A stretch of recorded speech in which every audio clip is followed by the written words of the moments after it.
Police sirens tore through a quiet neighborhood, summoned not for a crime, but because a white neighbor accused 7-year-old Amara Williams of not belonging. Surrounded by officers for simply riding her bike, Amara's tears turned into a desperate cry for her mother. Minutes later, the street fell silent when her mother arrived and revealed she was the police chief. What happens when prejudice collides with power in the most unexpected way? If this injustice strikes you, tap, like, and share. Now let's uncover the full story. I remember the afternoon because nothing about it looked like trouble. Maple Grove had that postcard shine, white fences lined up like teeth lawns trimmed, short azaleas rounded off at the corners. Kids drifted along the sidewalks in loose pairs. A sprinkler clicked somewhere down the block. You could have taken a picture and sold it as quiet. If you had asked me then, I would have sworn nothing bad could find its way into a place that manicured.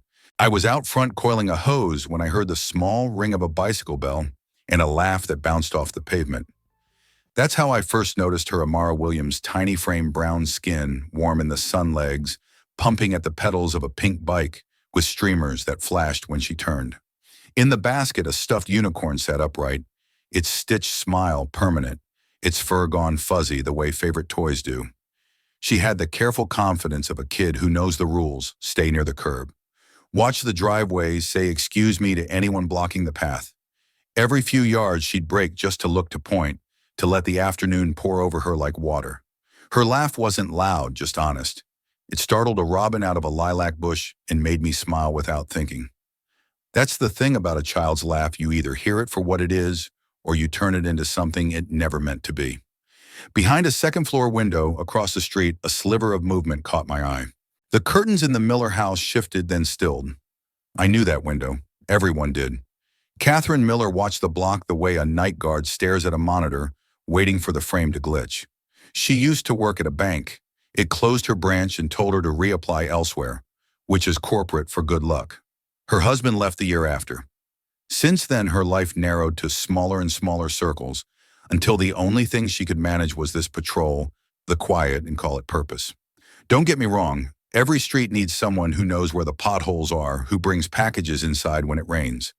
But somewhere along the way, Catherine's care calcified into suspicion.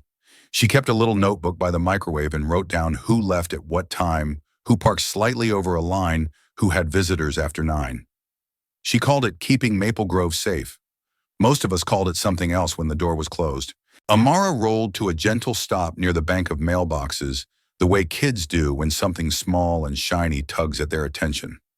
She set her feet on the ground, leaned the bike against her hip, and rummaged in her pocket. Out came a tiny magnifying glass, a classroom kind, plastic and sturdy. She lifted it to a pebble glinting by the curb and squinted lips parting into a quiet wow. The unicorn in her basket tipped forward like it wanted to see too. I don't know what she saw in that stone, maybe the way sunlight threads through quartz. Maybe a secret only 7-year-olds can read, but the delight on her face made the whole street feel young. She tilted the magnifier, adjusted her distance, tried again. It was method and wonder, both at once. I remember thinking her teacher would be proud. The curtain across the street slid open another inch. Catherine's silhouette sharpened the stiff posture, the arms folded tight, the jaw set. She watched the way a person watches a storm cloud on a picnic day, sure it will ruin everything. To her, the mailboxes were federal property, the curb was a boundary line, and a little girl with a magnifying glass was a hazard looking for a headline. I could almost hear Catherine's mind clicking through its boxes. Not from here. Not like us. Doesn't belong. Amara didn't notice. She bent closer, breath fogging the glass, then giggled at herself and wiped it clean with the corner of her t-shirt. She whispered something to the unicorn. Maybe look at this, or see the sparkles, and the toy, of course, agreed. She set the pebble in her palm like it might flutter away, and then held it up to the light again, turning her wrist until the world fell into focus. The window across the street closed. A moment later, the front door opened. Catherine stepped out with the authority of someone who believes a rule is being broken and that she was born to fix it. She wore that stiff cardigan she always wears, the one that makes her look more like a manager than a neighbor, and she came down the steps with deliberate weight, as if each footfall served a notice. The air shifted. Even the sprinkler seemed to shorten its arc. I glanced down the block. Two boys tossed a football and missed. It thumped the grass and wobbled to a stop. A couple dandelion seeds lost their nerve and hovered. Amara finally felt it too, that prickle you get when a stare turns into a presence. She looked up, magnifier, lowered pebble, still cupped like a treasure. She searched Catherine's face for a clue and didn't find one. Catherine paused at the sidewalk, scanned the mailboxes as if they'd report a crime, then focused on the child in front of her. Her mouth thinned. She took in the pink bike, the dark skin, the toy with the silly horn, the magnifying glass. She made a story out of it that none of the rest of us recognized. I could see the conclusion harden behind her eyes before she said a word.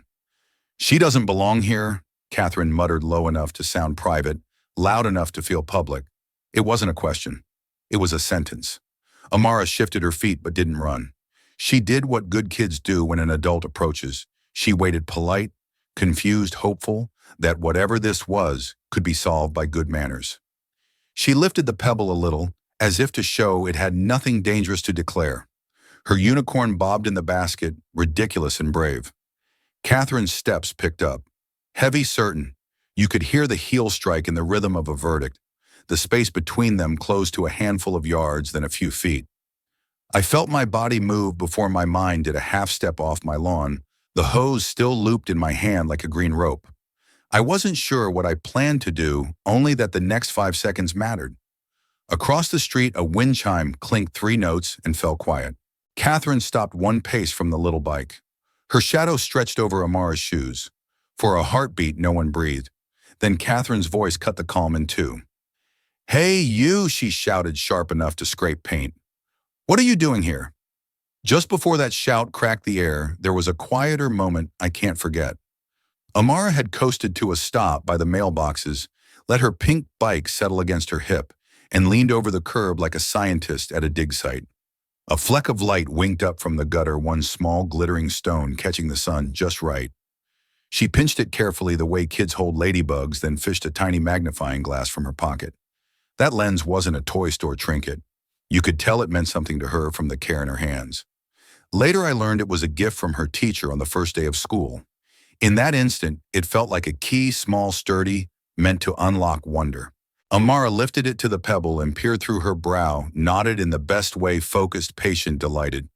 She breathed a little wow, barely a sound, more like a breath, with a smile attached. She spoke so softly I almost missed it. "Daddy says every rock has a story. If you look close enough." The words came out like a memory she was afraid to drop. I didn't know then that her father was gone, only that the sentence carried both warmth and ache, like sunlight passing through a bruise. It put a hush on the street that the wind respected. Even the sprinkler across the way seemed to click a little slower while she looked. Amara adjusted the angle, moved the stone a fraction, letting the glass find focus. The unicorn in her basket bobbed along as if it too needed to see the details. That was the whole scene: a child, a lens, a pebble, and a summer afternoon holding its breath for her discovery. It was so tender it felt private. I caught myself looking away like I might embarrass the moment if I stared. Then she hugged the unicorn to her ribs and glanced around, that quick check kids do for approval. No one had told her to be afraid. Still, there was a small instinctive fold in her shoulders, as if the world had taught her that sometimes safety is the thing you carry, not the place you stand. She lifted the magnifier again and whispered to the unicorn, or to herself, "See the sparkles." The toy in the way of beloved things seemed to nod. Across the street, the Miller curtains twitched. Catherine had shifted positions closer, heavier the way a storm shifts when it decides to rain. From where I stood, I could feel her attention harden, that particular focus that isn't curiosity, but verdict. She looked at a little girl with a magnifying glass and saw threat. She looked at a bright pebble and saw evidence. She looked at a basket unicorn and saw a prop in a story she'd already written. Amara didn't know any of that. She only knew the pebble had a sparkle that changed when she turned her wrist, that the world could fit into a circle of clear plastic and become new. She laughed again, quieter, rounder this time, then pressed the lens closer, her breath ghosting the surface. She wiped the fog with the corner of her t-shirt and tried again. "Careful as you please." It was method and magic stitched together in a 7-year-old's hands. Catherine moved. I heard it before I saw it, the steady, hard report of heels on concrete. Not rushed, not running, purposeful. Thok, thok, thok. Each step landed like a stamp on a form. The sound cut straight through the soft noises of the block, the sprinkler, a distant mower, a blue jay heckling from a wire, and pinned every one of them to a board. My shoulders tightened. I glanced toward the Miller porch and saw her a neat cardigan, a jaw set like a padlock eyes that weren't searching for truth so much as confirmation. The rhythm of the afternoon faltered. A boy across the way fumbled a football and let it roll. His friend didn't chase it. A car at the corner eased to a stop and didn't turn. Even the wind seemed to pull back and watch. Amara heard the heels too. She froze for a beat, then tucked the magnifying glass against her chest, with the unicorn and the pebble like a child gathering three small precious lives in a storm. She didn't run. She didn't know to run. Good kids learn to hold still and listen when adults approach, as if politeness can be armor. Catherine came down the steps with that same thock, thock, thock, crossing the sidewalk as if it belonged to her signature alone. Her gaze swept the mailboxes, the curb, the bike, and finally settled on Amara, with a kind of grim satisfaction that made my mouth go dry. I took a half step off my lawn without meaning to. From somewhere behind me, a wind chime gave one uncertain note and quit. Amara lifted the magnifier just a little, like she might explain herself by showing the things she loved. It was such a small, brave gesture, offering the evidence of harmlessness to someone who'd already ruled against her. Her fingers trembled. She squeezed the unicorn tighter until its stitched smile flattened against her shirt. She swallowed and tried to smile back, as if kindness might still change the ending. Catherine didn't slow. The click of her heels was a metronome that refused to budge. 3 steps. 2. 1. And then the light changed. It was a simple thing.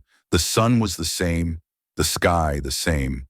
But when Catherine reached the edge of the curb, her shadow spilled forward and draped across Amara's face. The little circle of glass in Amara's hand caught that shadow and dulled, turning the sparkle to gray. I felt it in my chest the way rooms feel right before a door slams. Catherine's silhouette covered the child, and the afternoon, once so surely safe, shrank to a tight, breathless circle. Catherine closed the distance with the force of someone who'd already decided guilt. She didn't ask, didn't pause, just reached out and snatched the little stone from Amara's hand. "You're damaging property," she hissed, her voice sharp enough to sting. The sudden motion jolted Amara. The magnifying glass slipped from her fingers, clattered against the curb, and shattered. The sound of it breaking was louder than it had any right to be glass against concrete shore, but it carried something heavier. It was the sound of a child's discovery being torn in half. You could see it in Amara's face, the wide-eyed shock, the way her mouth opened like she'd lost more than plastic and glass. She cried out, one of those cries that comes from the chest before it ever reaches the throat. Her small body folded in arms, wrapping the unicorn tight as though the stitched toy was the only thing she could still protect. She trembled from head to toe the way a bird shakes after flying into a window. But Catherine's eyes held no flicker of regret. No pause. She yanked her phone out, thumb already sliding to record. The lens of her camera rose like a weapon aimed straight at a child's tears. "This is proof," she barked, voice swelling so every porch could hear.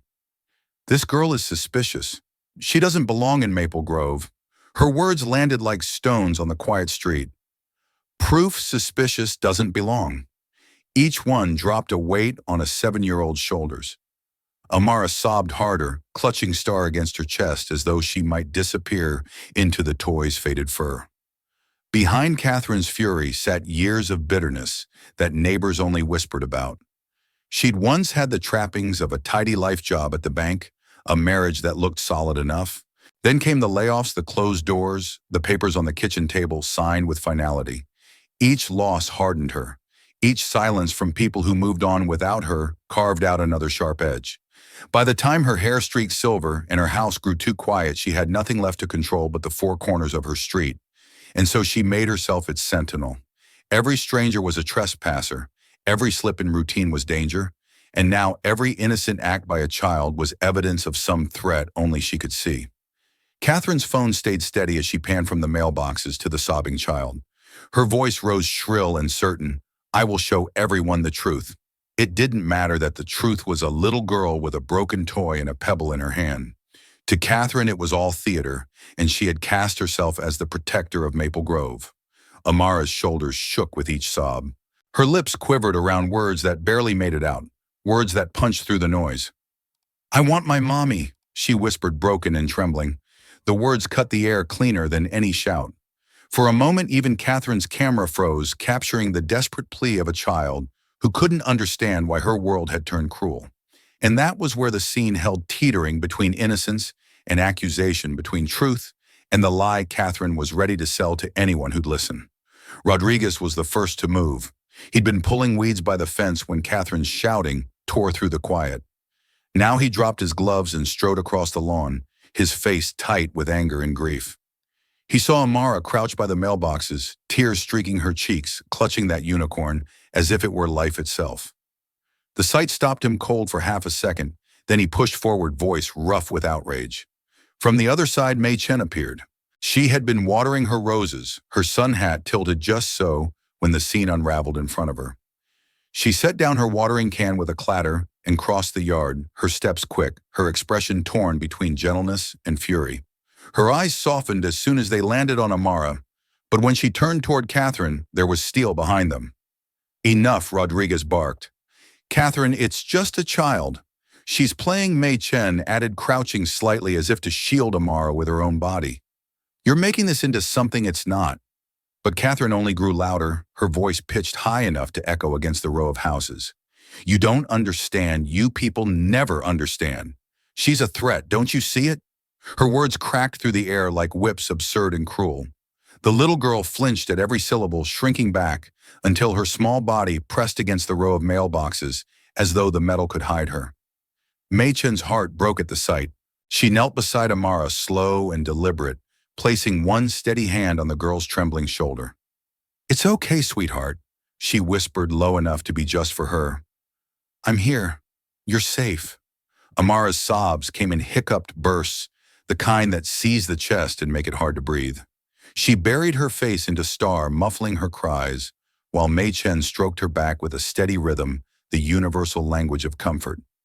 Meanwhile, Rodriguez squared his shoulders, glaring at Catherine. "Do you hear yourself? She's 7. She found a rock. That's it." But Catherine refused to yield. Her phone was already in her hand, her thumb hovering with grim purpose. "If you won't open your eyes, I will make someone else see." She tapped the screen and lifted it to her ear, her voice suddenly crisp, rehearsed, like she had been waiting for this chance. "I need police at Maple Grove," she declared, loud enough for every neighbor on the block to hear. "There's a suspicious child. Send someone right away." The words carried across the street and into the houses. Curtains twitched, doors cracked open. A couple of neighbors peered out, whispering to each other, uncertain whether to intervene or retreat. Their silence added weight to the moment, a suffocating kind of quiet that made Catherine's voice sound even bigger, even sharper. Rodriguez clenched his fist, veins pressing against his skin, his whole body shaking with frustration. He took a step closer, pointing at the sobbing child. "You're destroying her life," he said, his voice low and trembling. "Do you even see what you're doing? You're ruining a little girl for nothing." The air thickened. You could feel the neighborhood hold its breath, every witness deciding whether to step forward or stay hidden behind their blinds. And in the middle of it all, Amara's muffled cry, one small voice, against the roar of accusation and fear. Catherine didn't just call, she performed. I heard her voice flatten into that official tone people use when they want to sound credible. 911, I'm at Maple Grove, she said loud enough for the whole block. There's a child here with some kind of device, yes, a device messing with our mailboxes. She's been tampering, possibly breaking things. She's agitated and acting erratic. A device. She meant a plastic magnifying glass. Tampering. She meant a pebble the size of a dime. Erratic. She meant tears. Every word she chose turned childhood into a threat. I could picture the dispatcher's notes stacking up danger property suspect because Catherine lined them up like dominoes. While she spun her story, Amara fumbled with her smartwatch. Her hands were shaking so hard she could barely find the right icon. She tapped missed tried again, the screen smearing with the salt of her tears. Mommy, she whispered to the watch, as if it were a shell that could carry her voice across an ocean. Mommy, I didn't do anything wrong. Please come. The call didn't go through. Just a soft, lonely chirp and a blinking red X. Her shoulders hitched. She tried again. Another miss, another tiny failure that felt enormous. Machen slid closer and lifted Amara gently, one arm under the knees, one behind the back, like she'd done it 1,000 times for her own kids. "I've got you," she murmured. "Breathe, sweetheart. In and out. We're right here." She set the girl on her feet but kept a steadying hand between Amara's shoulder blades, rocking her ever so slightly, a calm metronome in a world gone off-beat. Rodriguez stepped forward, jaw clenched. "Catherine, enough," he said. "You're lying and you know it. She's a child with a toy." Catherine turned away from him, and God help us opened a live stream. Her thumb slid to the red circle. The screen flashed live with a viewer count that jumped from 0 to dozens in seconds. She lifted the phone like a badge. "Neighbors," she announced to the internet and anyone else who would listen, "I want you to see what we're dealing with. This child has been lurking around our mailboxes with a device. This is exactly how casing works. We can't tolerate it." Comments started to pour in, tiny bubbles that popped and scrolled faster than I could read.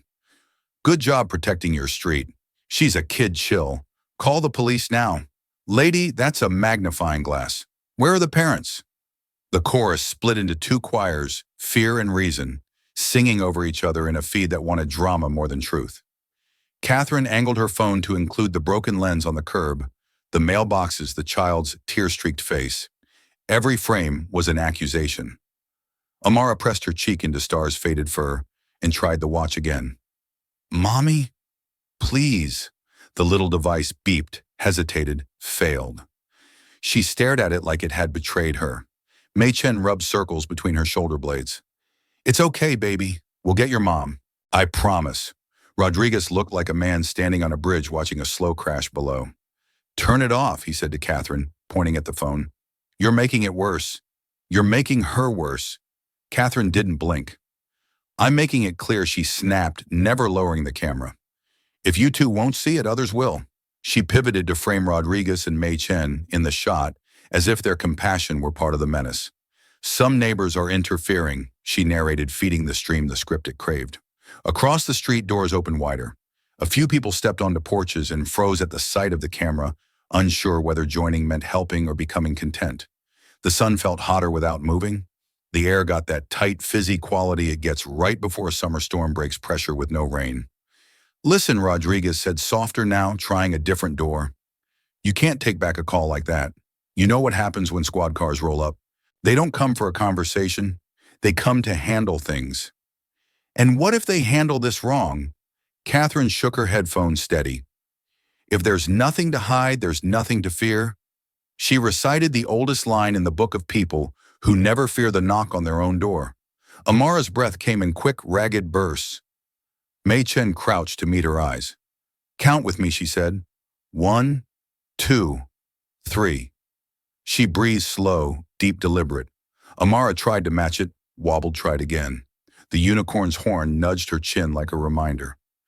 "I'm scared," Amara whispered. "I know," Mei Chen said. "And I'm here." The live stream numbers climbed.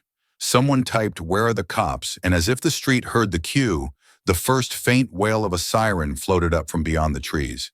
It was far enough away to sound unreal, like a sound from a television in another room. But it grew thin to clean, distant to near, until it cut through every conversation, every thought. Another siren joined it, then another. Catherine's eyes flashed with a grim, satisfied light. "Good," she said to her viewers and to herself. "Help is on the way." She turned the camera so the street stretched behind her, like a stage about to fill.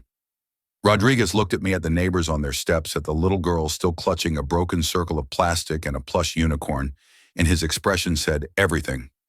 This is about to get out of hand, and we're all here to watch it." The sirens rounded the corner, no longer shy. Their voices rose and tangled with each other, urgent, overlapping, undeniable. Red and blue washed along the houses, flashing over the white fences, staining the azaleas with color they never asked for. The sprinkler, stubborn and oblivious, clicked on arced water into the light and turned the pulsing strobes into glitter. For a heartbeat, it was gorgeous and terrible at once. Mei Chen tightened her hold on Amara's shoulders. "Look at me," she said, calm but firm. "Keep your eyes here." Amara didn't. She stared past us, past the camera, past the rising tide of light, toward the sound that promised authority and did not promise mercy. She hugged Star so hard the seams along its neck creaked. Her mouth trembled. "Are they coming?" she asked, the words thin and frayed. And then the first cruiser swung into view. The piece of Maple Grove was shattered in an instant.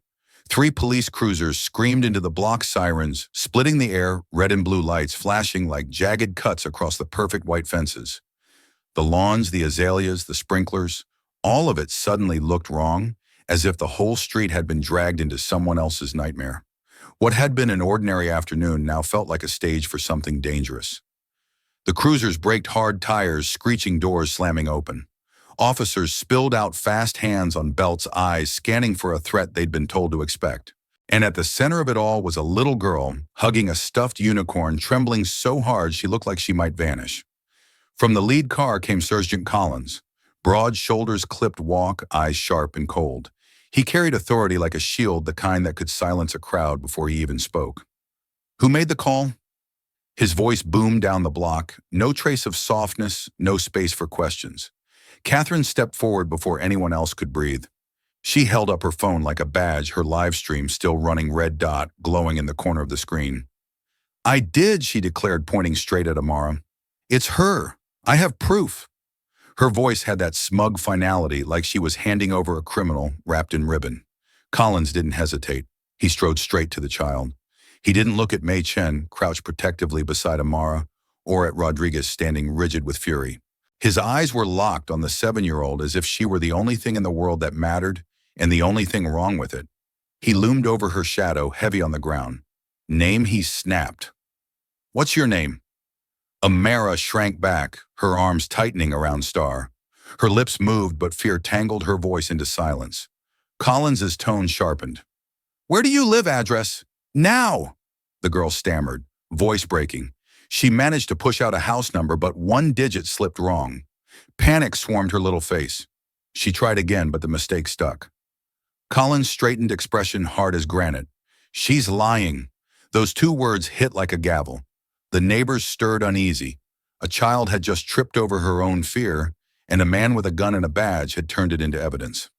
From the second cruiser, Officer Riley lingered at the edge. She was younger, newer, her uniform still carrying the stiff press of academy days. Her dark skin, her wide, watchful eyes, she saw herself in that child. Riley's gaze softened as she watched Amara hiccup through her tears. She could see it plain, this wasn't defiance. It was terror, but her mouth stayed shut. Her hands twitched at her sides as if wanting to rise to signal stop, but they didn't. Meanwhile, Catherine kept filming, narrating for the faceless stream of watchers online. "Do you see, she can't even tell them her real address. She's casing the neighborhood.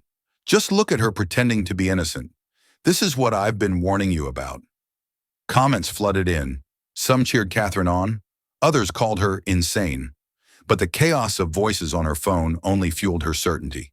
Collins ignored the camera, ignored the neighbors shifting on porches. He bent closer to Amara, voice lower now, but no less harsh. "I've seen this before. Wrong address, fake tears, it's all part of the act. We're not buying it." Amara gasped, trying to steady her breathing. She clutched the unicorn tighter, the seam at its neck straining. "I live here," she whispered, the words broken and barely audible. But to Collins, it sounded like nothing at all. Rodriguez took a step forward, fists balled at his sides. "She's a child," he said, voice shaking with fury. "She found a rock. That's all. Look at her. You really think this is some threat?" Collins didn't turn his head. "Step back," he barked. "You're interfering," Machen whispered urgently in Amara's ear. "Don't look at him, sweetheart. Just breathe with me. In, out. You're safe." She smoothed the girl's hair with steady strokes, but even her calm touch couldn't stop the trembling. Collins raised his chin, gave a sharp nod to the officers at his side. His voice was a whip crack. "Take her in. Put her in cuffs." The order ripped through the block like lightning. A gasp swept the neighbors. Doors that had been half open flung wider. People froze on their lawns, clutching phones covering mouths.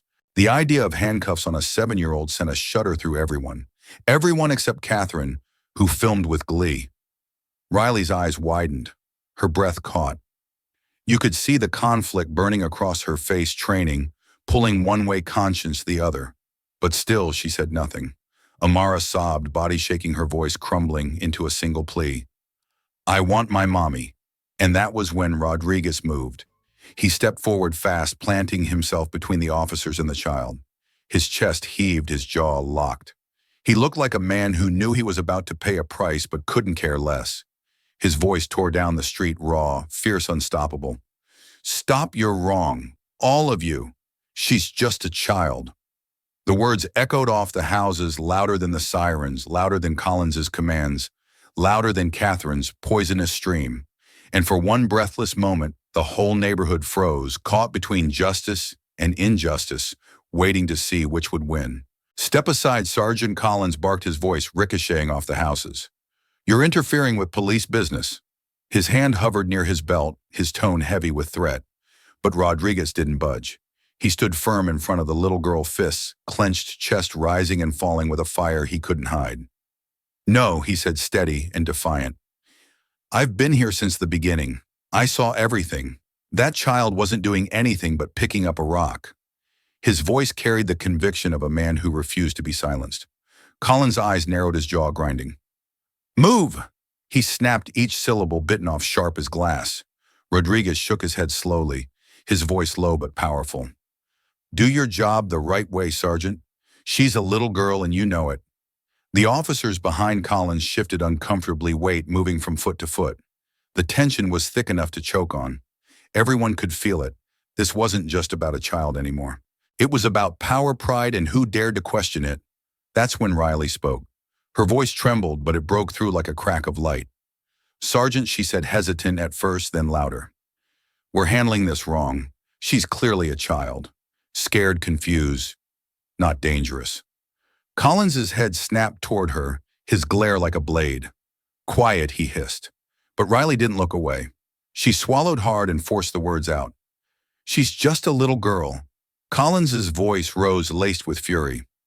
Do you want to lose your badge before you've even earned it? You speak out again, and I'll make sure you're written up for insubordination. The threat cracked through the air like thunder. Riley froze, her lips trembling shut.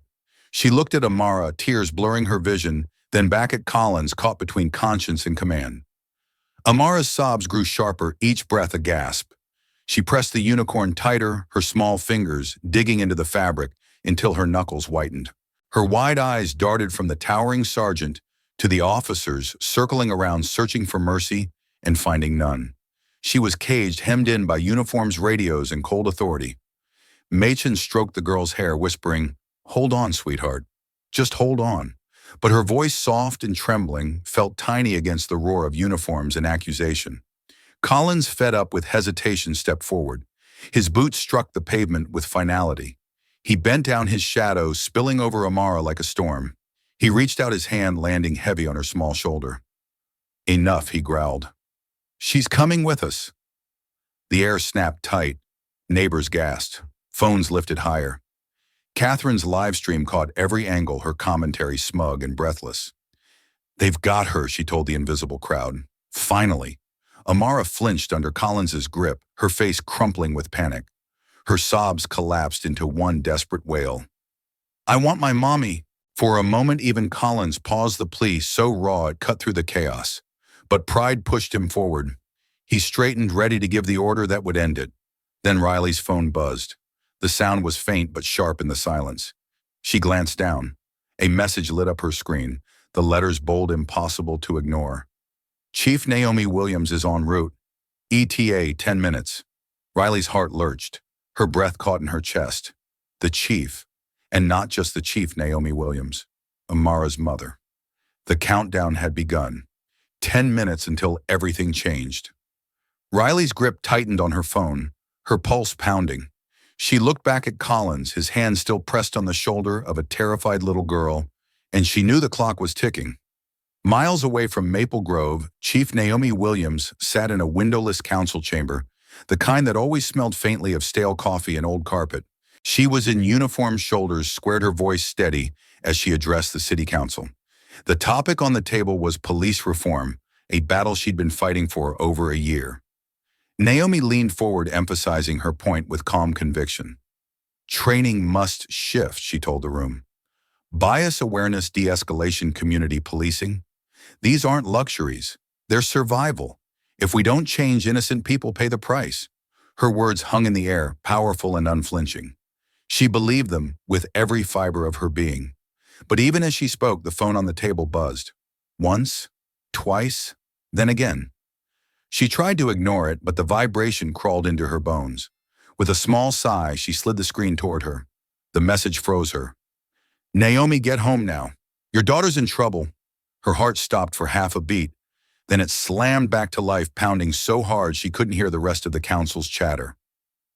Her daughter. Amara. Trouble. The words blurred together, all the oxygen sucked from the room. For a moment, she sat there, torn in two. She had spent years carrying the weight of an entire city, standing between it and the chaos of bad policing, fighting to make the system better. But now it was her own child caught in the storm. Duty pressed on one shoulder. Love crushed the other. It wasn't even a choice. She shoved back her chair, muttered something about an emergency, and was out the door before anyone could ask. Her heels struck the hallway tile in a staccato rhythm that echoed like a countdown clock. By the time she slid behind the wheel of her car, her hands were already shaking. She jammed the key, the engine roared, and she peeled out of the lot with the urgency of a woman chasing the one thing that mattered more than any council meeting, more than any reform policy, her child. Streetlights streaked past, blurring into lines of gold. Naomi's breath came fast, each inhale sharp, each exhale ragged. Her mind was a storm. What happened? Who was with Amara? Was she hurt? She gripped the wheel tighter, pushing the speedometer past the limit. Red lights became obstacles. She calculated around her siren blaring as she demanded the city make way. Her reflection in the rearview mirror startled her, jaw-clenched eyes burning a mother and a chief both on fire. Back at Maple Grove, the scene was unraveling. Amara stood encircled by officers, tears streaking her face, her unicorn pressed flat against her chest. Collins's voice thundered above her cries, commanding, intimidating. Neighbors whispered from porches, some recording, some frozen in fear. Catherine's phone streamed it all to strangers who couldn't feel the weight of a child's sobs. The two images ran parallel in time, Naomi slicing through traffic, every heartbeat a drumbeat of dread. Amara shrinking beneath the shadow of authority, every tear a plea no one seemed to hear. Naomi's knuckles whitened around the wheel. She pressed the gas harder. "Hold on, baby," she whispered through clenched teeth. "I'm coming." Her chest burned with rage and fear. Rage that anyone could see her daughter as a threat. Fear that by the time she arrived, the damage would already be carved into Amara's memory. The city blurred around her. Stop signs meant nothing. The only law now was love. She had spent years commanding officers to protect children like Amara, to treat them as lives, not statistics. And yet here she was, racing to stop her own brothers in uniform from turning her little girl into another case file. Her phone buzzed again on the passenger seat. She didn't need to look. She knew it was another update. Another minute gone. The countdown ticking louder. She slammed her palm against the steering wheel, a cry tearing from her throat.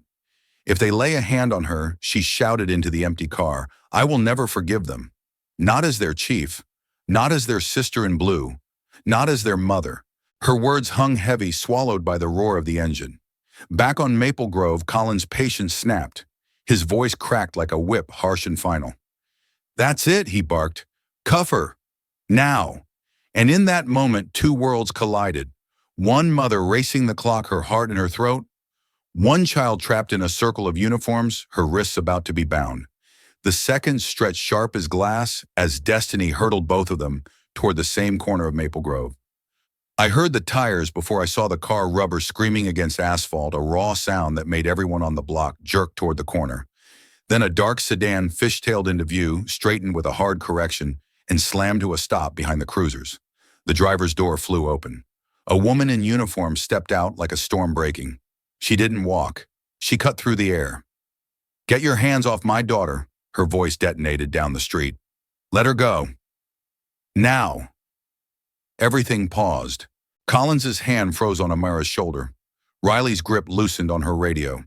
Even Catherine's live stream wobbled as her phone hand trembled. The woman's presence bent the entire scene toward her, the way gravity decides what matters. Collins squared himself, jaw-jutting. "Ma'am," he barked, annoyed authority kicking in. "Who are you to interfere with police business?" The woman didn't blink. She reached to her chest, flipped a leather case open, and held it high enough for every neighbor, every camera, every officer to see. "I am Captain Naomi Williams," she said, each word clean and edged. "Chief of police for this city." She pointed past Collins straight to the little girl clinging to a unicorn. "And that is my daughter." The street went silent enough to hear a sprinkler drip. I swear even the sirens seemed to lower themselves. Collins's eyes flicked to the badge, then back to her face. His mouth opened, then shut, then opened again, like the words he had planned didn't fit anymore. Riley exhaled so sharply it sounded like a sob. Tears sprang to her eyes and spilled fast, relief, apology, something breaking loose inside her. She looked at Amara, then at Naomi, then at Collins, as if a weight she'd been forced to carry had just rolled off into the gutter. Catherine turned the color of week-old milk. Her phone sagged, the red live dot tilting comments streaming past unread. "OMG, the chief. That's her mom. Turn it off, lady." For the first time all afternoon, Catherine had nothing to say. Amara didn't understand badges. She understood voices. She heard the one that had sung lullabies and taught her to tie shoes and said good mornings when the sun was slow. She spun, saw her mother, and ran. The unicorn nearly flew out of her arms. She crashed into Naomi's chest with the full force of a child who finally reached shore. "Mommy!" She sobbed into the uniform words shredded with fear. "I didn't do anything wrong. I didn't, I promise." Naomi folded her daughter in one hand on the back of her head, the other wrapping around those shaking shoulders. She lowered her face to Amara's hair and breathed once like she was learning how lungs worked. "I know," she said softly, a mother's voice layered under steel. "I know, baby. I've got you." Then Naomi lifted her head and the softness disappeared. She turned on Collins, on the circle of officers, on the theater of lights and badges around a 7-year-old. "Explain this," she said. Not shouted, said. Harder than any yell. Collins rallied the way men do when authority slips underfoot. He straightened his spine and gestured toward Catherine with a jerk. "We received a credible call, Chief. Reports of a suspicious juvenile tampering with federal mailboxes using a device. On scene, the subject failed to provide a correct address and displayed erratic, 'What device?' Naomi cut in, eyes narrowing. Collins's jaw worked. He glanced down. The shattered plastic lens glittered by the curb like a small defeated galaxy. That he said with less confidence. "A magnifier." "And the tampering?" Naomi asked. "Stones," Collins said. "In the vicinity of rocks," Naomi corrected, her voice ice smooth. A child looking at a rock. He swallowed. She couldn't state her address. "She's 7, Naomi said. "You scared the numbers out of her." She step-shifted, never loosening her embrace on Amara. "What policy precisely trains you to escalate on a crying child with a plush toy?" Collins tried again, reaching for a shield he trusted. "We acted within standard procedure, Chief." "Which procedure authorizes you to label a child a suspect because a neighbor doesn't like how she looks?" Naomi's voice didn't rise, but it carried like a siren. "Which procedure tells you to put your hands on my daughter?" Collins faltered. Riley stared at the ground, tears dripping off her jawline. "Chief," she whispered, voice breaking. "I didn't stop it. I wanted to." Naomi's gaze slid to her, and for the first time since she arrived, something gentler showed. "You see her," she said. "I can tell. Next time, trust your eyes." Naomi turned back to Collins. "Let's be clear," she said, and the air tightened to hold the words. "This is not a suspect. This is a child. You surrounded her with guns and commands, and you tried to cuff her. For a rock." She nodded toward Catherine without looking at her, on the word of a woman filming for attention. Catherine flinched like she'd been slapped by truth. Her mouth started to move, but Naomi didn't grant her the oxygen. "Sergeant Collins," Naomi said, "you will give me a full report. Now, right here." Her chin tipped at the officers. "All of you, step by step, words used, tone used, hands used. I want every decision accounted for." That was the moment everything shifted. The neighbors leaned in. Phones lifted higher. Even the wind seemed to listen. Collins's face flushed, then blanched, then settled into something brittle. "Chief, with respect, this isn't the place for." "This is exactly the place," Naomi replied. You did this on a street, in daylight, in front of witnesses. You will account for it in the same light. Silence held. Then radios crackled, a dog barked 3 houses down, and the sprinkler resumed its dumb, faithful ticking. I asked you a question, Naomi said, tone colder than steel. Report. Colin's eyes flicked to Catherine as if for backup, but found only fear. He started haltingly. Caller reported a suspicious, full, Naomi said. Not the script. The truth. He swallowed again. We arrived. I approached the juvenile, asked for name and address. She gave an incorrect number. She appeared emotional. You determined she was lying, Naomi supplied. You chose suspicion over sense. Riley spoke, voice no longer hiding. Chief, She looked terrified. I should have said something sooner. Naomi nodded once.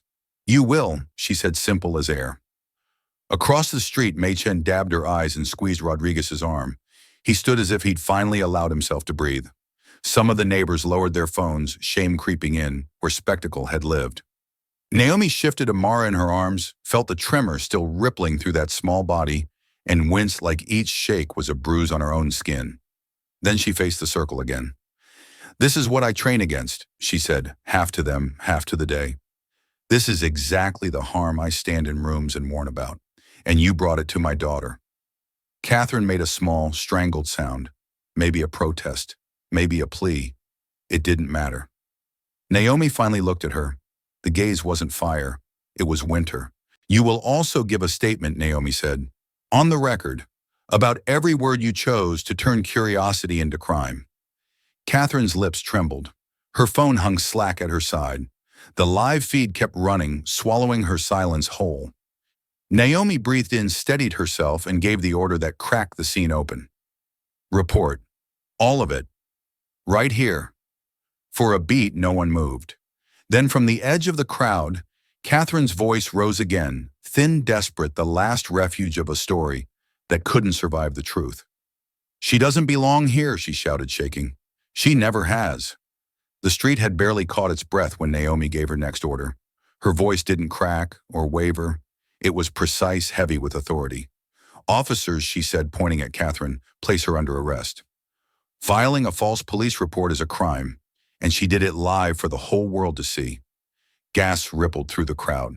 Catherine's phone, still streaming, captured everything, the shock in her eyes, the trembling in her hands, the sudden collapse of the control she thought she owned. Comments poured across the screen like a flood. Arrest her now. She lied. That poor child. Shame on this woman. The audience that once egged her on now turned against her in fury. Catherine stumbled as the cuffs clicked shut. Her voice broke into fragments, sputtering excuses, denials, then silence. Neighbors who once nodded politely at her turned their faces away. Her reign of suspicion ended on the same steps she had marched down to confront a child. Within days, the Maple Grove Neighborhood Council convened an emergency session. The verdict was unanimous. Catherine was stripped of her position on the homeowners board. She would no longer decide who belonged. Her name became a caution whispered over fences, her legacy one, of cruelty, not protection. Naomi's work didn't end there. She stood before her department in full uniform, her daughter safe at home, her voice clear as stone. This incident, she said, is not just about one neighbor's prejudice. It is about how easily bias can twist our judgment. A child was treated like a suspect. That will not happen again on my watch.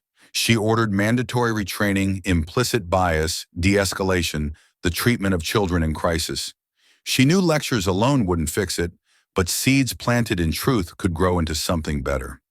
She faced her officers, not just as their chief, but as a mother who nearly lost her daughter to their mistakes. Riley stood at the front of the room, trembling as she raised her hand. Chief, she said, softly voice, carrying a weight it hadn't before I need to apologize. I saw what was happening. I knew it was wrong, but I stayed silent. Tears glossed her eyes. I failed Amara, and I failed myself. Naomi looked at her for a long moment, then nodded once. Owning that truth is the first step. Next time, trust your instincts. When the facts are twisted, when fear disguises itself as authority, you listen to your gut. That's how real change begins. The words sank into the room, not as rebuke, but as a call. Riley's straightened shoulders finally unburdened. But while reforms moved forward, Amara carried her scars. In the weeks after, whenever she saw an officer's uniform, even a friendly one, her little body shook. She gripped Star tighter, her eyes darting, her voice shrinking into silence. The innocence of her rock hunting had been pierced by fear. Naomi sat with her many nights whispering steady comfort. They were wrong, baby. You weren't. They hurt you with their fear. But you are more than their mistake. Slowly, with love and patience, the fear loosened its hold. And then something beautiful happened. Children from the block, children who had watched from porches that day, began to visit Amara. They brought small gifts, not toys, not candy, but rocks. Smooth ones, jagged ones, shiny ones pulled from garden soil. Each child placed a stone in her hands as if giving her back what had been stolen. One by one, Amara built a new collection. It grew bigger than the box under her bed. It filled jars, lined windowsills, spilled into bowls. Every rock came with a story. I found this near the park swing. This one looks like a heart. My dad said it's quartz. Her world of wonder reopened, not in isolation, but in community. On a warm afternoon, weeks later, Amara held up a brand new magnifying glass, a gift from her teacher to replace the one shattered on the sidewalk. Sunlight caught its edge, spilling a circle of brightness onto her palm. She pressed it over a pebble, tilted her head, and smiled wide. Every rock has a story, she said, her voice clear now. No tremor left. Then she lifted her chin, eyes shining. And I have a story too. Her words carried further than the yards and porches. They echoed through everyone who had witnessed that awful day. They reminded them that childhood curiosity should never be mistaken for threat, that a single afternoon could scar or heal a community. Neighbors began to meet differently after that. Barbecues drew bigger crowds. Watch groups shifted from suspicion to support. Even those who had stayed silent on their porches now leaned forward, ready to speak if injustice dared step onto their lawns again. And Naomi, standing often at the edge of those gatherings, felt a rare kind of pride. She hadn't just saved her daughter, she had helped save a street from its own blindness. But she also knew one neighborhood's awakening wasn't enough. The narrator's voice lingers in the air, steady, reflective. One community changed because of a single afternoon. But the question remains, will others have the courage to change too? And that's the heart of today's story, a reminder that justice, compassion, and community can turn even the darkest moment into change. We saw how fear can wound, but also how courage and love can heal. If this story moved you, please take a moment to like this video, share it with someone who needs to hear it, and hit subscribe so you won't miss more meaningful stories here on Mr. Max Stories. Your support means more than numbers. It gives our team the strength and motivation to keep creating powerful, heartfelt content. Remember this symbol. When you hear Mr. Max Stories, think of voices rising for justice, hope, and the courage to do what's right.